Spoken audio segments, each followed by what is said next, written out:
Narito po mga kapatid.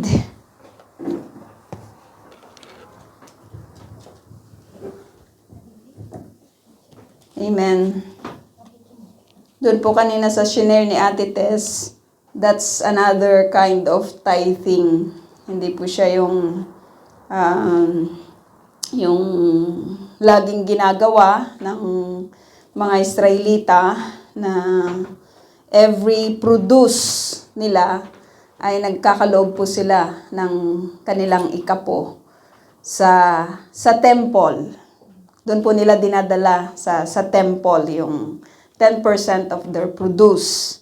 Yung kanina po na sinare po ni Ate Tess, it is a special tithes na ibinibigay not to the temple but to the Levites, to the ulila, to the balo. Yun, every 3 years po nila ito na ginagawa. At nakaka-amaze sa Panginoon sapagkat He provided everything. Maging doon po sa mga ulila, maging doon sa mga balo, doon sa mga destitute, doon sa mga workers, or doon po sa mga Levites. No? So nakakatuwa po yun na malaman po natin sapagkat ang Diyos po natin kahit kailan ay hindi po siya nagpapabaya. Patuloy po siyang umaabot. So let us pray. Heavenly Father, nagpapasalamat po kami, O Diyos, sa oras na ito, Panginoon, na amin pong ipapartake ulit ang inyo pong mga salita. At dalangin po namin na kayo po, Panginoon, ang siyang makita, kayo po yung manguna, O Diyos, kayo po yung maitaas, Panginoon, sa lahat ng amin pong mga mapapag-aralan. At ang lingkod ninyo, O Diyos, ay kulang sa kaalaman, Panginoon, kung kaya't patuloy na hinihingi, O Diyos, ng inyong lingkod, ang inyong pong pangunguna, O Diyos, ang inyong pong pangungusap, Panginoon.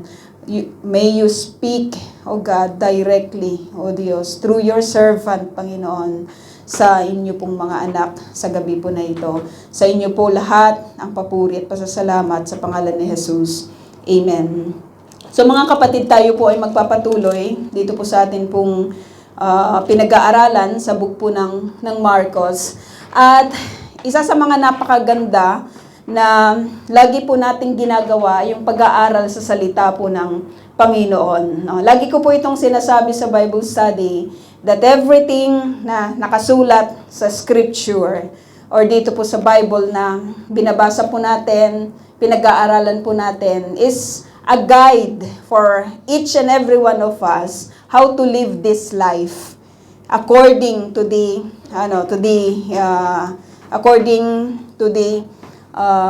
likeness, di ba, ng atin pong Panginoon. At ito po ay isang napakagandang kwento na kung saan makikita po natin ang isang mapagmahal na Diyos, ang mga taong makasalanan, at ang plano ng Diyos sa pagliligtas ng mga makasalanan na ito. So nagre-revolve lang siya doon sa tatlong bagay.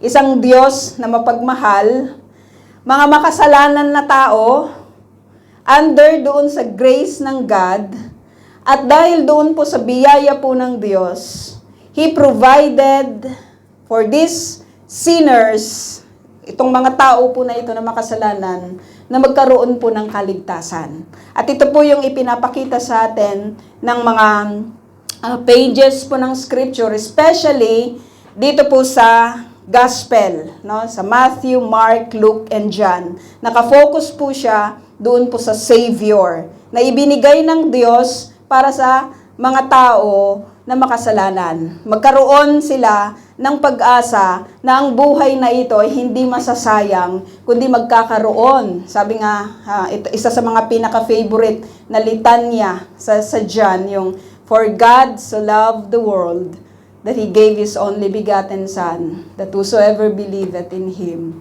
will not perish, but have an everlasting life." So as we continue to study ito pong book ni Marcos, makikita po natin, especially the gospel, di ba? Jesus keeps preaching about the kingdom at pinapatunayan po yung kanyang claim of being a Messiah through doon po sa mga miracles and wonders na kanya pong ginagawa. So kung questionin siya sa kapanahunan na yon, paano mo mapapatunayan na ikaw yung Mesaya? Paano mo masasabi na ikaw yung anak ni David na sinasabing ikaw yung magliligtas or ikaw yung kaligtasan, 'di ba, ng sanlibutan? Kaya yung lahat ng mga preaching po niya, makikita po natin na ginagawa po niya, 'di ba? Laging may testimony of wonders, testimony of healings, 'di ba, na ginagawa. At nakita po natin last time kung paano po niya pinalaya yung isang tao, 'di ba, na nakita po natin na wala po siya sa tamang pag-iisip, kundi isa po siya sa mga kinatatakutan sa lugar na iyon, no? At nakita natin nagkandamatayan po yung mga baboy, pinalayas po si Jesus doon po sa lugar na iyon kasi mas mahalaga sa kanila yung kita nila sa kanilang mga babuyan kaysa doon sa buhay, 'di ba, ng pagtanggap nila sa Panginoon. At itong chapter 5 verse 21, makikita po natin, it is a very unique story na makakapulutan po natin, 'di ba, ng napakarami pong aral. At ito isa-isahin po natin. Sabi po dito sa verse 21, si Jesus ay sumakay sa bangka at bumalik sa kabilang ibayo. Nasa baybayin pa lamang siya ng lawa, ay dinumog na siya ng napakaraming tao. Dinumog na siya ng napakaraming tao. One thing na makikita po natin sa Panginoong Jesus dito, kahit na yung mga tao ay nakikita po natin, may mga hindi naniniwala sa Kanya, may mga nais pumatay sa Kanya, may mga taong nagbabantay na magkamali siya, di ba? May mga taong, alam mo yon, parang nakikinig, pero ang kanilang talagang priority is yung mapakain sila. Di ba? Yung malamnan yung kanilang sikmura. Kasi si Jesus, He is a miracle worker. Nakita natin, ang dami-dami po niyang mga pinakain, di ba, ng mga tao. At may mga taong ganun, no, na hindi po sila sumusunod, 'di ba, sa Panginoon, doon po sa kanyang mga itinuturo, pero gusto po nila doon sa tabi ng Panginoon kasi pinapakain sila, 'di ba, ng Lord. Kaya one time sinabi ni Jesus, "Nandito ba kayo para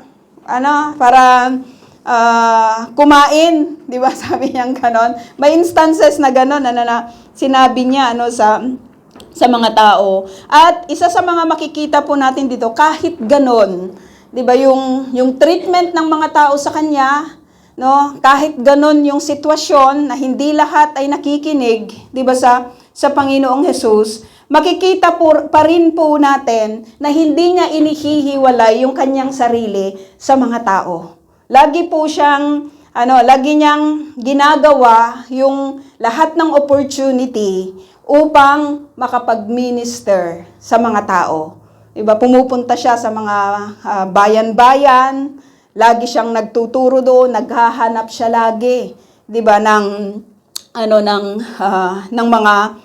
mga tao, no? At dito makikita po natin na everywhere, 'di ba, na pumupunta po siya, dinudumog po siya, 'di ba, ng napakaraming tao. He makes himself accessible to the people.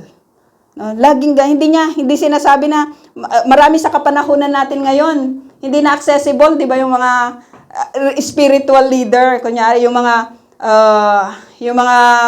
religious leaders.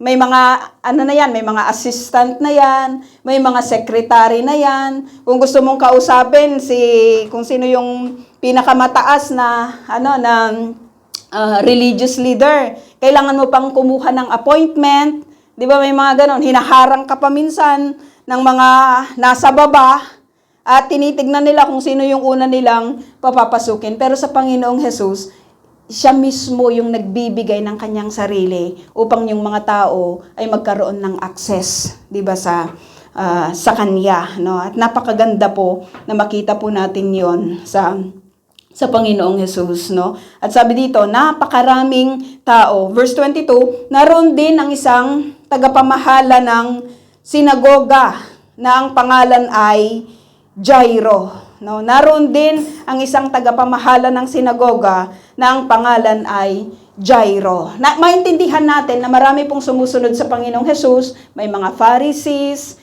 may mga Sadducees, di ba, na nagbabantay na magkamali siya, magbabantay doon po sa kanyang mga itinuturo, magbabantay na may paparatang sa kanya. At itong si Jairo ay kasama nila.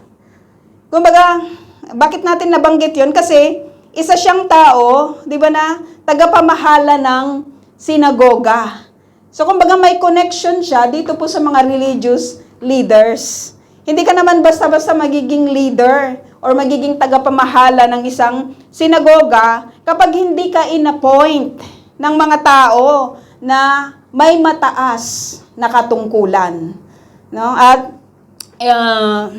makita po natin na yung kanyang position, nandito siya, isa siyang tagapamahala ng sinagoga. So they revered people, especially sa kapanahunan po na yon, na may katungkulan, 'di ba, sa sinagoga. So isa siyang leader ng sinagoga. At anong ginagawa niya sa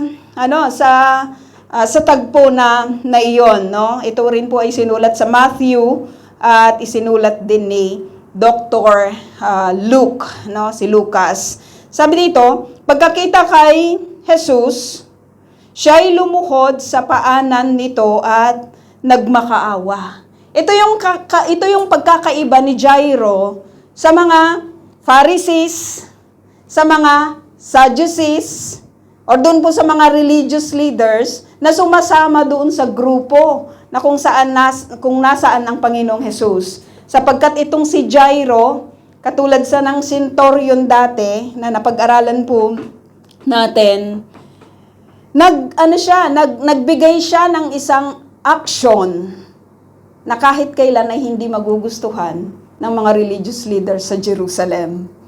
Kasi alam ni Jairus na ito, 'di ba, sa ministry ng Panginoong Jesus, alam niya na itong mga religious leaders, especially yung mga Pharisees at saka yung mga Sadducees, ayaw nila sa Panginoong Jesus. At anong ginawa niya dito? Ang gesture niya, sabi dito, pagkakita niya kay Jesus, supposed to be hindi niya ito gagawin. Kasi isa siyang leader ng isang sinagoga. May mga sarili po silang mga batas. At hindi ito sinasang-ayunan ng mga matataas na opisyal sapagkat ang tingin nila sa Panginoong Jesus ay isang traitor, or ito ay lahat ng ginagawa ni Jesus, maging yung kanya pong mga disciples, ay paglapastangan sa Diyos na kanilang sinasamba, no? Sa Diyos na kanilang sinasamba. Pero itong si Jairo, kakaiba siya. Lumuhod siya. That means to say, di ba, hindi ka lumuluhod kapag hindi ka nagbibigay ng reverence doon sa tao na yung luluhuran. So probably itong si Jairo, narinig niya yung tungkol sa Panginoong Jesus.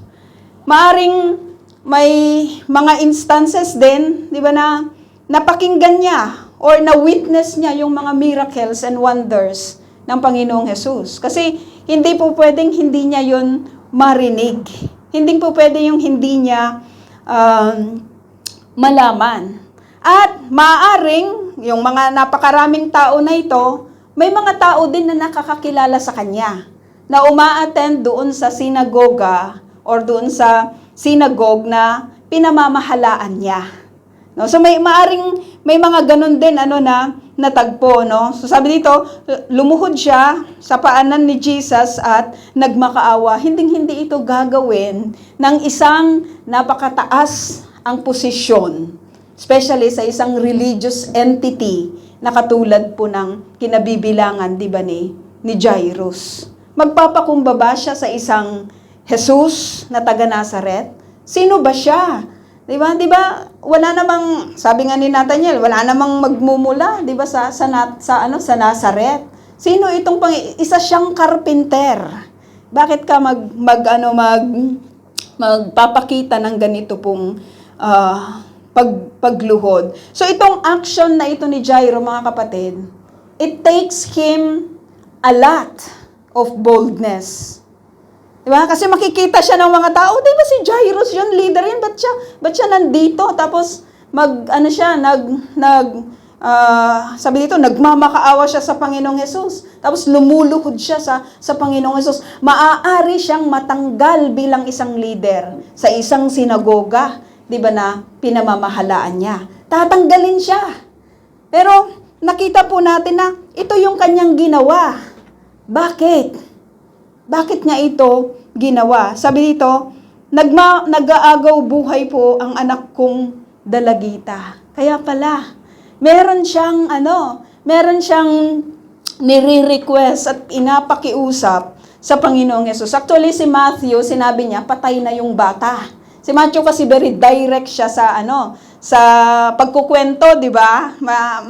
Hindi siya masyadong madetalye sa kanyang pagkukwento, direct to the point na yung kanyang binanggit. Pero dito si Jairo, sabi niya, nag-aagaw buhay po yung anak kong dalagita. At sinabi pa doon sa account sa Matthew at saka sa Luke, sinabi po doon na itong dalagita na ito ay nag-iisang anak niya na babae. At sinabi doon na itong dalagita na ito ay isang 12 years old. So just imagine, mga kapatid, magti-teenager na itong dalagita po na ito. At alam natin bilang isang ama na katulad po ni Jairus, mahal na mahal niya yung kanyang anak. Kaya nang nag-aagaw buhay na ito, tumakbo kaagad siya sa paanan ng Panginoong Hesus. At hiningi, di ba, yung pagmamakaawa sa Panginoong Hesus na nakaluhod. Lahat gagawin ng ama na ito para doon sa kanyang anak. Alam mo, probably sa buhay ng anak niya, maaring may mga doctors din na nilapitan itong si Jairus. Pero baka hindi rin nag-work. Hindi napagaling yung kanyang anak. Maaring ganon. Kasi wala na siyang ibang resource Nakakita na po ba kayo ng isang tao na very desperate? Kapag siya'y nakarinig kung saan may nagpapagaling, pumupunta siya kahit na ito ay malayo. Pag sinabing inumin mo yung tubig na hindi mo alam kung saan siya kinuha, iinumin. Di ba, ng mga gustong mapagaling, no? At itong si Jairo, gagawin niya yung lahat para doon sa kanyang nag-iisang anak na babae.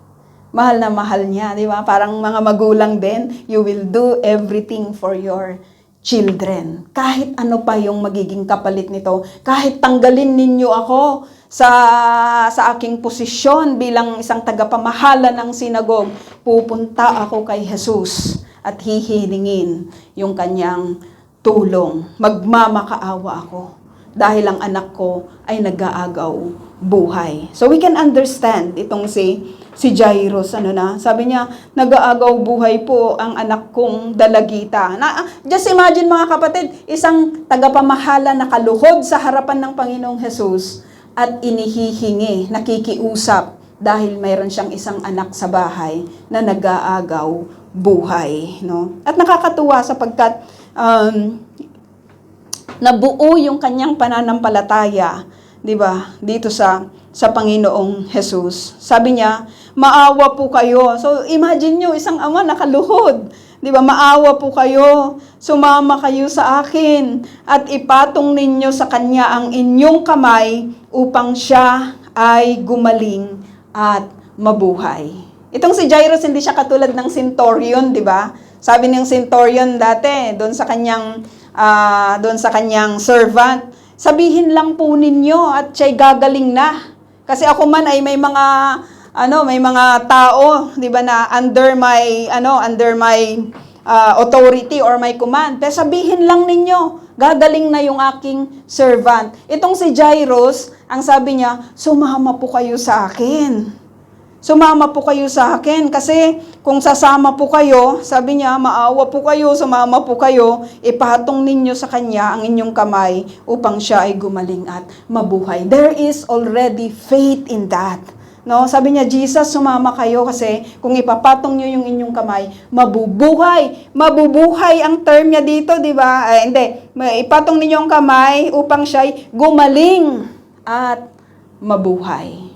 So itong bata na ito, 12 years old, no? At sabi dito, 24, sumama naman si Jesus.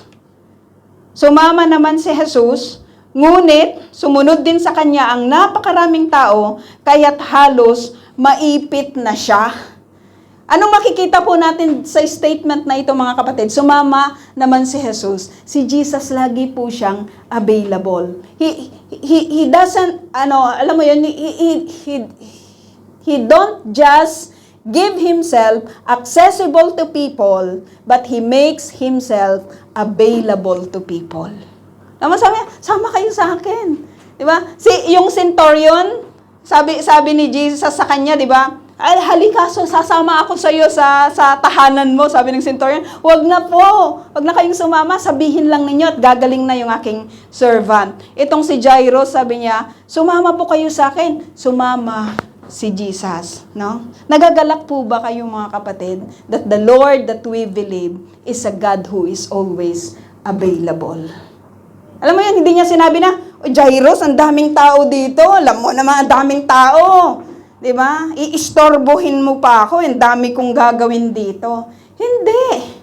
He is always available to those people who is willing na anyayahan siya.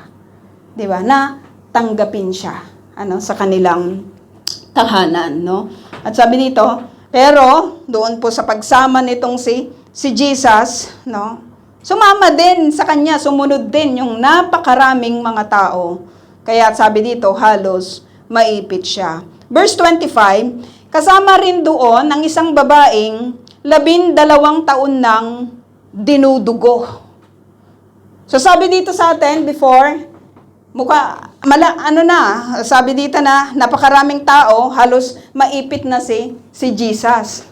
No? So, ang dami-daming mga tao, at mula doon po sa mga tao, ay meron din isang babae, sabi dito, na mayroon ding problema. May nag-aantay kay Jesus, 12 years old na babae, isang dalagita, dito naman sa crowd, meron ding 12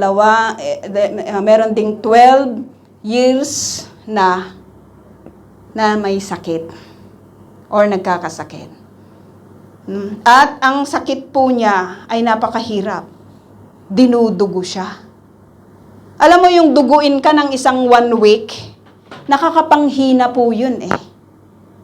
Pero yung duguin ka ng 12 years, grabe yun. No? Grabeng, yun. Mga kapatid, kapag may sakit po yung isang tao, hindi maayos yung kanyang yung kanyang buhay. Diba? Nandyan na malungkot siya, nandyan na, alam mo yon, ang babaeng ito ay pinagkaitan siya ng lahat ng privileges. Si Jairus, pwede siyang pumunta sa synagogue, isa siyang tagapamahala. Ito hindi, kasi matindi po yung kanyang sakit. Sabi sa Leviticus, siya ay unclean, hindi siya malinis. Di ba napakabaho naman talaga ng dugo? yung alam mo yon na, I just don't imagine, di ba na, alam mo yon, parang napakahirap ng buhay ng babaeng ito. Na 12 years na, na may sakit. 12 taon nang dinudugo, no? Sabi dito, hirap na siya sa sakit na yon. So, hindi natin alam kung ano na yung itsura niya. Siguro napakapayat niya. 'Di ba? Yung alam mo yon, yung restless, Kasi ganun yung mga may sakit, hindi naman sila nakakatulog ng maayos, di ba? Nag-iisip kung papaano sila gagaling, or, alam mo yon, pinapahirapan sila ng sakit na kanila pong nararamdaman, no? At sabi dito, marami ng doktor ang sumuri sa kanya. Naubos na ang kanyang ari-arian sa pagpapagamot, ngunit hindi pa rin siya gumagaling. Sa halip, lalo pang sabi dito, sa halip lalo pang lumalala ang kanyang karamdaman. Sino na po sa inyo ang nagkasakit ng matagal? Meron na po ba sa atin? Mga mild lang siguro, ano? Si Pao nagtaas ng kamay. Anong sakit? Uyek-uyek daw, yung ubo-ubo, no? Napakahirap, na kalagayan ng babaeng ito. Naubos na yung kanyang ari-arian. Kumbaga, walang doktor na makapagpagaling sa kanya. So, makita po natin na lalo pang lumalala yung kanyang karamdaman. So, just imagine the scene, mga kapatid. Merong isang ama na nanghihingi ng tulong sa Panginoong Hesus. Gusto niyang dalhin, gusto niyang invitahan, 'di ba, yung Lord doon po sa kanyang tahanan, at sumama naman po itong si Jesus. Kaso may panibagong scene dito po sa kwento po na ito, itong babae na dinudugo ng 12 years. 27, sabi dito, nabalitaan niya ang tungkol kay Jesus. So, lahat mababalitaan mo di ba? Kapag may sakit ng isang tao, kung sino yung nagpapagaling, iba ay nabalitaan niya, no? Kaya't nakipagsiksikan siya hanggang sa makalapit sa likuran ni Jesus. Nakipagsiksikan siya. Alam mo, very bold yung ginawa ng babaeng ito, no? Napakatapang ng kanyang move. Sapagkat, 'di ba, bawal siyang makipagsiksikan sa mga tao. Magiging unclean yung kanyang mga matatouch, no? At maaring yung mga kakilala din niya, 'di ba, ay hindi rin siya papayagan na makasama nila doon sa mga siksikan na kanila pong ginagawa, sapagkat unclean yung babae na ito. 'Di ba? Hindi siya malinis. Pero ang ginawa ng babaeng ito, nung mabalitaan po niya, nakipagsiksikan siya. So, siguro nag-disguise siya. Doon sa, we don't know kung ano po yung kanya pong ginawa, pero sa isang napaka-restless, syempre mahina yan 12 years ng may sakit. Tapos dugo pa talaga, 'di ba? So probably napakahina po ng kanya pong katawan. Pero sabi niya, nung mabalitaan niya ang Panginoong Hesus, makikipagsiksikan talaga ako. Napakahirap makipagsiksikan ng isang tao na katulad niya, 'di ba, na may sakit, no? So probably very weak po siya, at makipagsiksikan ka sa mga tao, napaka-dangerous din 'yon, no, sa part niya, no? Pero sabi niya, hanggang sa she did all her best para makalapit sa likuran ni Jesus, no? Kapag may gusto, may paraan, no?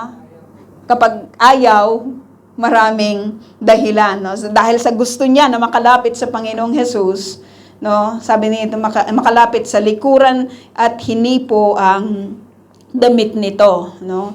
Sapagkat iniisip niyang mahipo ko lang ang kanyang damit, gagaling na ako. Grabing pananampalataya yun, Sabi niya, mahipo ko lang yung kanya. Bakit hindi ka sa harapan ni Jesus? Pwede mo naman yun, 'di ba? Pwede ka namang magsabi na, Lord, pagalingin mo ako, katulad ni Jairus, na talagang harap-harapan siya, 'di ba, na lumuhod sa harapan ni Jesus. We can understand yung situation ng babae na ito. She is unclean by law.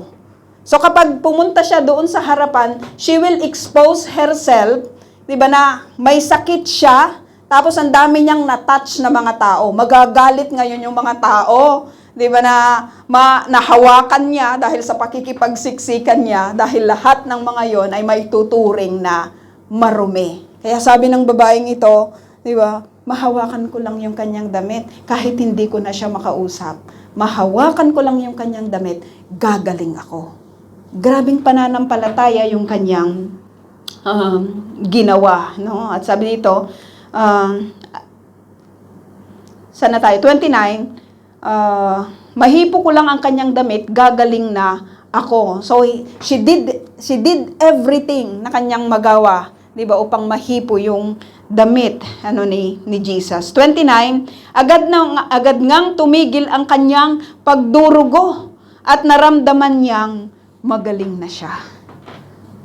Grabe yun mga kapatid. Agad ngang tumigil ang kanyang pagdurugo at naramdaman niyang magaling na siya.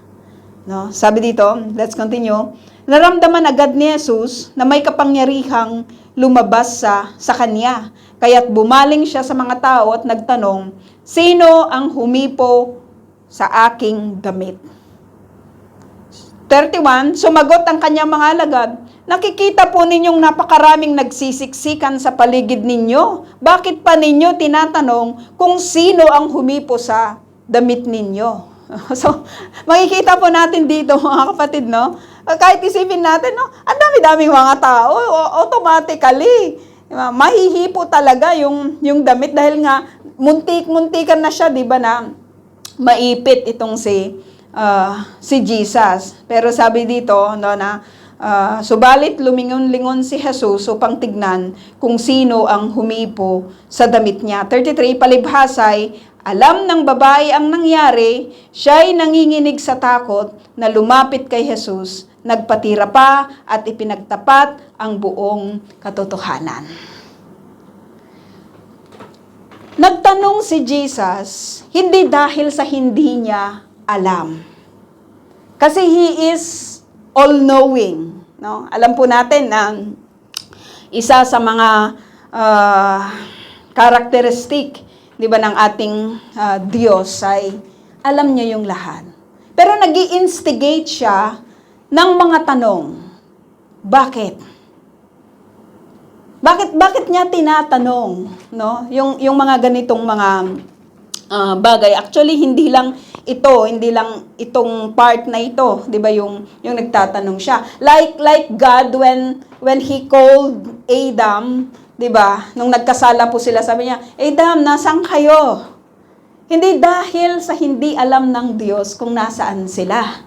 Hindi dahil hindi alam ni Jesus kung sino yung humipo po sa kanya. Pero madalas, mga kapatid, na ang isang miracle or yung isang pananampalataya, 'di ba? Yung tanong ni Jesus, nag-i-instigate po ito ng confession. Importante po 'yon. 'Di ba? Yung magkaroon ng confession, yung personal na relationship sa Panginoong Jesus, nagre-require po 'yan ng confession.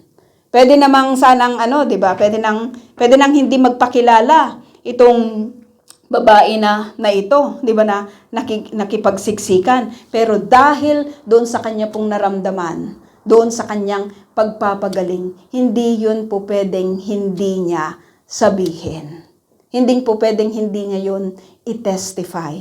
Yung pagtatapat po niya, 'di ba, sa bagay po na ito, 'di ba, ay magte-testify minsan pa doon po sa kapangyarihan ng atin pong Panginoong Jesus, no? At sabi dito, siya'y nanginginig. Alam natin bakit siya nanginginig? Dahil nga ang ginawa po niya ay isang hindi tama sa paningin ng napakarami pong mga tao. At sabi dito, nanginginig siya sa takot at lumapit kay Jesus, nagpatira pa at ipinagtapat ang buong katotohanan. Walang kahit sino man na pinagaling ng Panginoong Jesus na laging magtatago. Lagi yan magte-testify sa kabutihan ng Diyos. Ipinagtapat ang buong katotohanan. So just imagine, sa scene na ito, mga kapatid, kung anong nararamdaman ni Jairus. Back to Jairus. Di ba, Lord, nag-aagaw buhay po yung aking anak. Pero bakit, di ba, na-delay? Yung mga delays na ganito, di ba, na nangyayari. Siguro sinasabi ni Jairus, ano nang nangyayari, Lord? Bilisan mo, nag-aagaw buhay yung aking anak. Pero makita po natin dito that the Lord Jesus, interruptible siya. Alam mo yon, yung sasabihin niya, hindi mo ba alam na papunta ako kay Jairus? Anyone talaga na nagsasubmit ng kanilang devotion at pananampalataya sa Panginoon, laging hinaharap ng Diyos.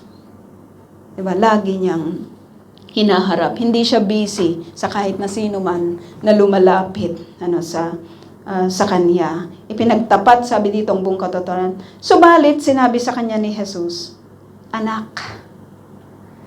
Grabe yung sabihin, di ba? Daughter. Anak. Merong isang anak na naghihintay. So just imagine the scene, na nakikita ito ni Jairus. Sabi niya ganon, anak. Anak mo itong tao na ito. May sakit. Di ba? Yung pupuntahan niya, meron ding anak itong si Jairus, may sakit din. Di ba, na nag-aagaw buhay. At mula doon po sa nakita ni Jairus na nangyari, ano yung magiging impact ngayon sa kanya? No, sabi dito, subalit sinabi sa kanya ni Jesus, anak, it is a personal relationship ang ibinigay sa kanya ng Panginoong Jesus. No? Pinagaling ka ng iyong pananampalataya. Umuwi ka na at ipanatag mo ang iyong kalooban, ikaw ay magaling na. So what a testimony, mga kapatid, of the loving tenderness and kindness and love of the Lord Jesus Christ. Alam mo yun, maraming may sakit kahit sa kapanahunan na ito. Spiritual, ano po yung inyong sakit sa kapanahunan na ito? The Lord can heal lahat ng klase po ng sakit kung lalapit sa Panginoong Jesus. Habang nagsasalita, sabi dito, binigyan ng assurance ni Jesus ang babae na yon. Na, alam mo yon, yung paglapit mo sa Panginoong Jesus is personal. Ang reply ng Panginoong Jesus is also personal. Nagagalak po ba kayo, mga kapatid, that we have a personal relationship with our Lord Jesus Christ? No? Habang nagsasalita pa si Jesus, sabi dito, may ilang taong dumating mula sa bahay ni Jairo. Patay na po ang inyong anak. Huwag na po ninyong abalahin ang guro. Sabi nila, sabi ko na nga ba, siguro sabi ni Jairus, no? Sabi ko na nga ba Diba? Kasi na-delay Ito kasing babaeng ito Diba? Dapat nandun na kami sa bahay Pero wala po tayong ganong nakita na reaction nitong si Jairus, no?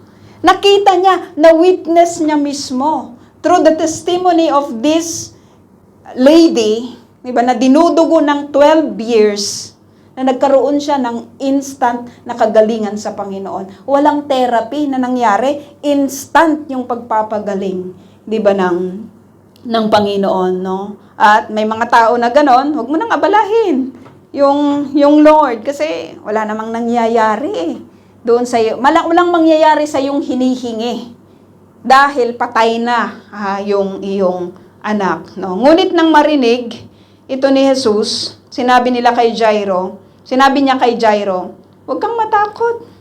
Manampalataya ka lamang, no? Huwag kang matakot, Jairo.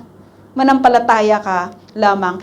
Ang isa sa mga pinakamasakit na pwedeng marinig ng isang ama o ng isang ina ay yung sabihing, patay na ang iyong anak.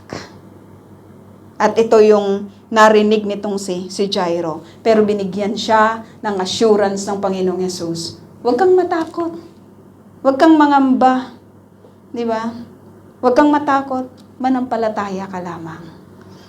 At hindi pinayagan ni Jesus na sumama sa kanyang mga tao, maliban kina Pedro at ang magkakapatid na Santiago at Juan. No? Siyempre, hindi naman niya pwedeng isama na lahat sa loob, yung mga tao. No? So, he selected yung mga disciples po na ito na makita po natin na nasa inner circle ng Panginoon. Nang dumating sila sa bahay ni Jairo, nakita ni Jesus na nagkakagulo ang mga tao. May mga nagiiyakan at nananaghoy. No? May mga patay na talaga yung bata. Kasi hindi naman sila gagawa ng mga ganitong mga hakbang, di ba, na nagiiyakan na sila, nananaghoy na sila. Sa kapanahunan na yon ay nagre-rent pa sila, di ba, ng mga gagawa ng mga bagay na ito. Kasi the more cry, katulad ng mga inchik, di ba, the more na mas malakas at mas madaming iiyak, ay the more na magkakaroon, di ba, ng kapanatagan doon sa namatay, no? Sa patay na talaga yung bata, no? Hindi natin alam kung ano yung feeling nitong si Jairo sa kapanahunan na ito. But he has yung assurance na ibinigay sa kanya ng Panginoon. Kasi una pa lang, sinabi niya, ipatong mo lang ang iyong kamay, di ba? Yung anak ko ay mabubuhay. No? So kahit alam niya na mamamatay yon, pero dahil nandun ang Panginoong Jesus, mabubuhay ang kanyang anak. No? Sabi dito, what a faith yung mga nakikita po natin sa gabi po na ito. No? Sabi dito, dahil sa sinabi niya, pagpasok niya, ay kanyang sinabi, bakit kayo nagkakagulo at nagiiyakan? Hindi patay ang bata, siya'y natutulog lamang. No, siya'y natutulog lamang. Dahil sa sinabi niya, pinagtawanan siya ng mga tao. Subalit pinalabas niya ang lahat maliban sa 3 alagad at sa mga magulang ng bata at pumasok sila sa kinaroroonan ng bata. Hinawakan ni Jesus ang kamay ng bata at sinabi, Talita kum. No? Talita kum. Ito yung sinasabi ni Pastora na maaring ang pangalan ng bata is Tali. Tapos, takumi. Diba? Bumangon ka. Kaso Aramaic ang salita nila noon, Pastora, nila Jesus. So, probably, probably Talita yung pangalan nitong bata po na ito, nang ibig sabihin, Ineng, bumangon ka, no? Hindi sa Bisaya, inay, no? Hindi sa Batanggenya, no? Ineng, bumangon ka. Sabi gano'n, no? Noide, bumangon ang bata at lumakad. Pwede namang sabihin lang ni Jesus na, Uy, Jairo, umuwi ka na. Dahil sa iyong pananampalataya, mabubuhay ang iyong anak. Pero bakit personal pa siya? Di ba, na sumama dito kay Jairo? Ano makikita nating karakter ng ating Panginoon, mga kapatid? Personal yung kanyang relationship. Personal din yung kanyang paggabot. Di ba? Napaka-tender ng kanyang loving care. Lagi siyang available.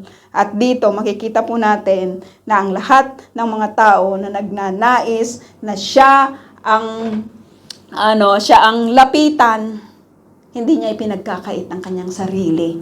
'Di ba, para sa kanila. Bumangon ka. Sabi niya, Ineng, bumangon ka. Noide, bumangon ang bata at lumakad at labis na namangha ang lahat. Grabing assurance ng faith ng mga disciples. 'Di ba, na nakakita ng bagay na ito. Kaya pala makikita natin as they pen itong sina Santiago, makikita natin itong sina Santiago, itong sina Peter, itong sina John, as they pen their testimony about the Lord, napaka-solid. Kasi grabe yung mga miracles, 'di ba, na kanila pong nakita, no? Ang batang ito'y, sabi dito, di bumangon ang bata at lumakad at labis na namanghang lahat. Ang batang ito'y 12 taong gulang na. Mahigpit na ipinagbilin ni Jesus na wag nilang sasabihin kanino man ang nangyari, pagkatapos inutos niyang bigyan ng makakain ang bata. Akalain mo yon? Kahit doon sa maaring sa pagkakasakit ng bata, hindi siya nakakakain, 'di ba, ng maayos. Pero kahit doon concern ang God, kahit sa pagkain. 'Di ba? Sabi niya, bigyan niyo ng pagkain ng bata. What a God we have.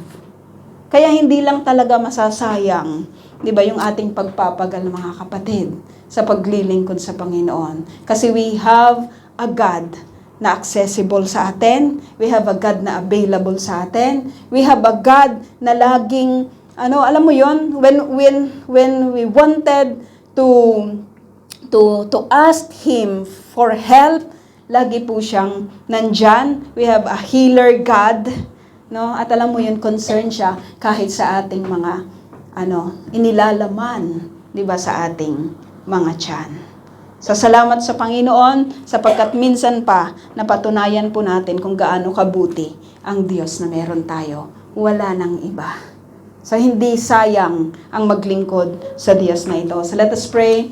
Heavenly Father, nagpapasalamat po kami minsan pa, Panginoon, sapagkat ipinakita po ninyo sa amin pong mga pinag-aralan ang tunay, O Diyos, na naisin po ninyo, Panginoon, sa buhay po ng bawat isa po sa amin, ang magkaroon, O Diyos, ng kagalingan. I may not know, O God, kung anong klaseng kasalanan, O Diyos, or sakit na nagpapahirap, Panginoon, sa aking mga kapatid, O Diyos, ang binabattle nila sa mga oras po na ito. Pero sa amin pong napag-aralan, kayang-kaya po ninyong pagalingin, O Diyos, ang kahit na anumang karamdaman. Sa inyo po lahat ang papuri at pasasalamat. In Jesus' name, Amen.